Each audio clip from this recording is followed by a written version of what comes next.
But the first official account of European contact with Australia. Wait, don't tell me. So this is the 1606? This is 1606. It's not. Is it Van Diemen? Is No. But is it Van? Does it have a van in it? No. Damn. I really thought I had that.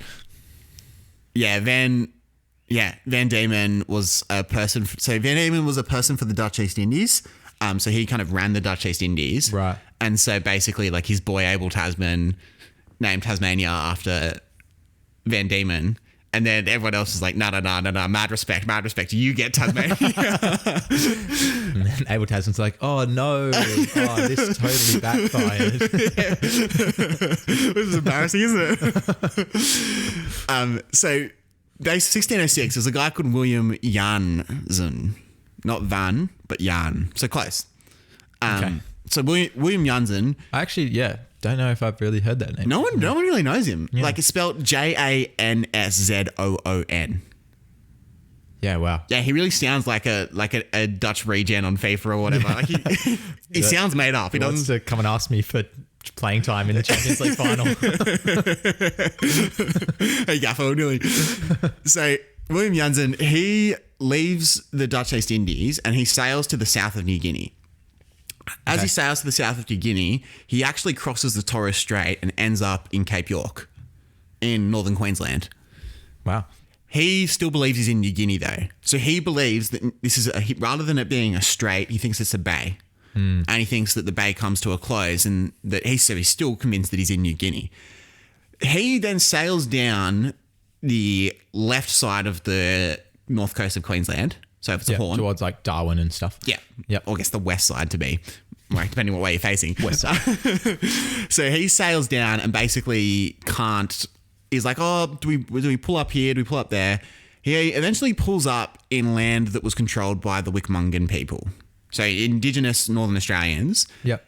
And basically we've got two different accounts of what happened. We've got Indigenous oral tradition and we've got Janssen's documentation.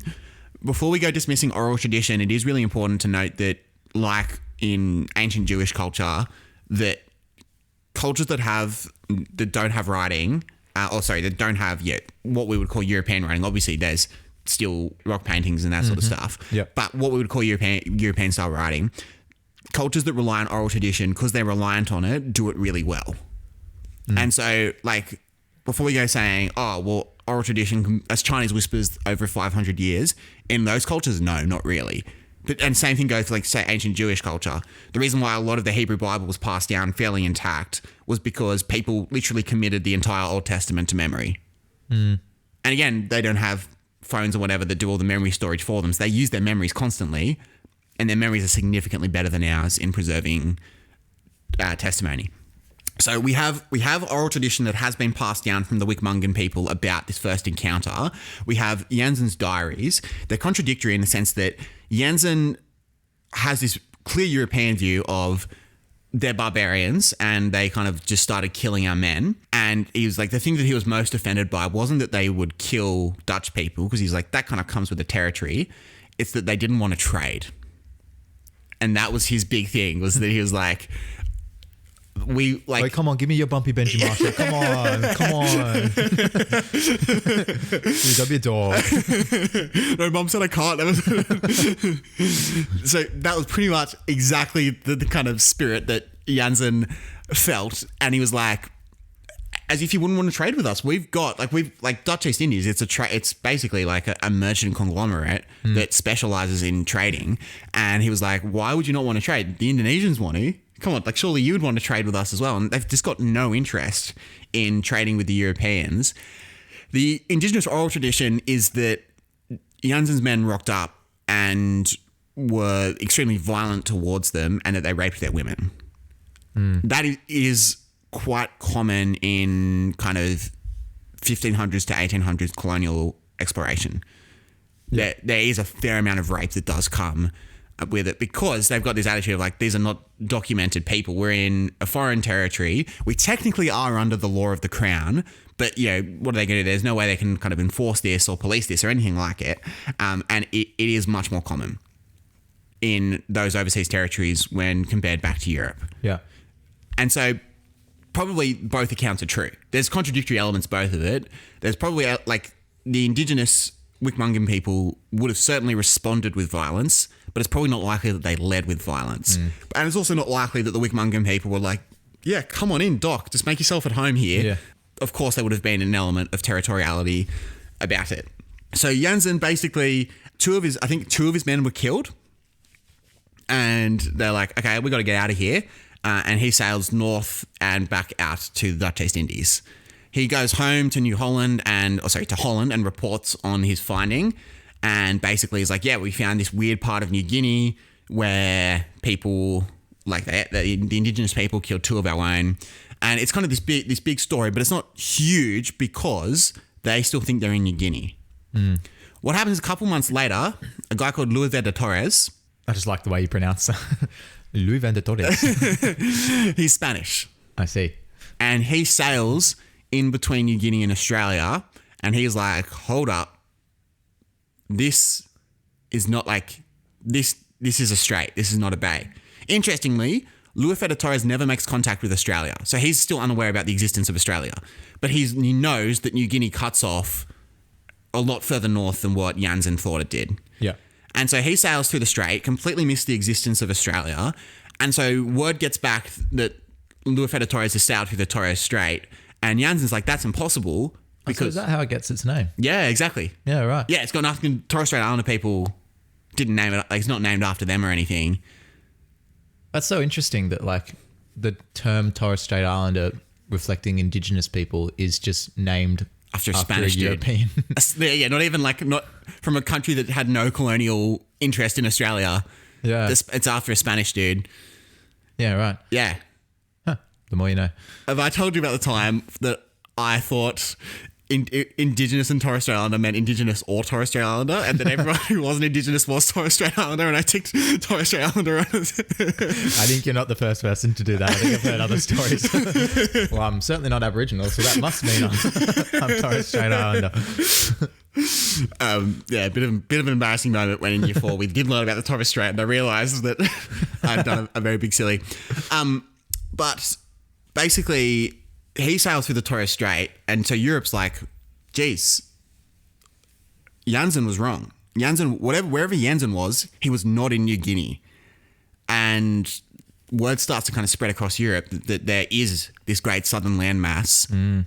And again, people are like, well, this is Java La Grande. This is probably, if it's not New Guinea, it's probably the island that the Indonesians were talking about that was 1,300 miles south of Java Major. And so how long ago was the Java La Grande discussion? Marco Polo brought back word about Java La Grande at the end of the 1200s. Right, so this is hundreds of years, then they've come back and been like, oh boy, Marco was right. Yeah, literally. And it would have been a really exciting time to live. A whole new world opening up to you. I guess we're kind of in that moment with the UFO stuff right now, but conversation for another day. And so basically, so Janssen goes in 1606, he gets out of there, he's like, whoa, yeah, don't want to go back there. He does make another voyage and does actually chart more of the coastline, but it is relatively silent on the Australia front until 1616 when our boy Dirk Hartog, the boy, I cannot believe, like, he is such a minor player in this story. And yeah, true. He's not even the most crucial Dutch guy by the sounds of things. No. Janssen was far. He's third. There's another guy that's more important than him as well as Janssen. Anyway, Dirk Hartog, he has no intention of ending up in Australia. So he's trying to get to Java and trying to get to Indonesia. Yeah. And he's sailing through the south of Africa. So rather than go through the Suez Canal, he's gone around the Cape of Good Hope. While he goes around the Cape of Good Hope at the bottom of South Africa, he loses contact with his other ship. And basically he's like, in an attempt to catch up with that ship, I'm going to go really far south to where the winds are really strong. It's called the Roaring Forties. So it's significantly south of South Africa. And that will give us some extra speed and I can catch up to the other crew. But because he's gone so far south, that's a very risky move. And the wind has actually blown him to the western coast of Australia rather than to Java. Yeah. And so he ends up on the western coast of Australia. He kind of leaves like a little plate to be like, yeah, the Dutch were here. And he just kind of looks at it. He's like, yeah, it's all right. I'll pass and I'll go somewhere else. And he kind of charts a lot of the northwestern coast of Australia But basically, just Yeah. So where is he? Is he like up past like Broome and stuff like that? Is that he ends up past Broome, but he's probably halfway between Perth and Broome. I'm a Western Australian geography. For me, I'm just like, yeah, Perth, Fremantle, Margaret River, because my friend went on a honeymoon there. And that's pretty much. Sorry to all our WA viewers. We do love you. Listeners, I should say. Oh, I love WA. Yeah. Yeah, you went earlier this year. Yeah, but we only went south. We didn't go to the Dirk Hartog Memorial. That's a major oversight on our part. Again, more Patreon dollars. We'll do a pilgrimage to pay homage to our boy. So yeah, Dirk Hartog basically again decides pass, not for me, and it's all pretty silent until the 1630s. So that's 2 decades after Dirk Hartog. The Dutch attempt to do a voyage charting the coastline of Australia, but bad weather prevents them.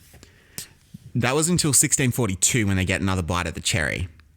This one is led by Abel Tasman.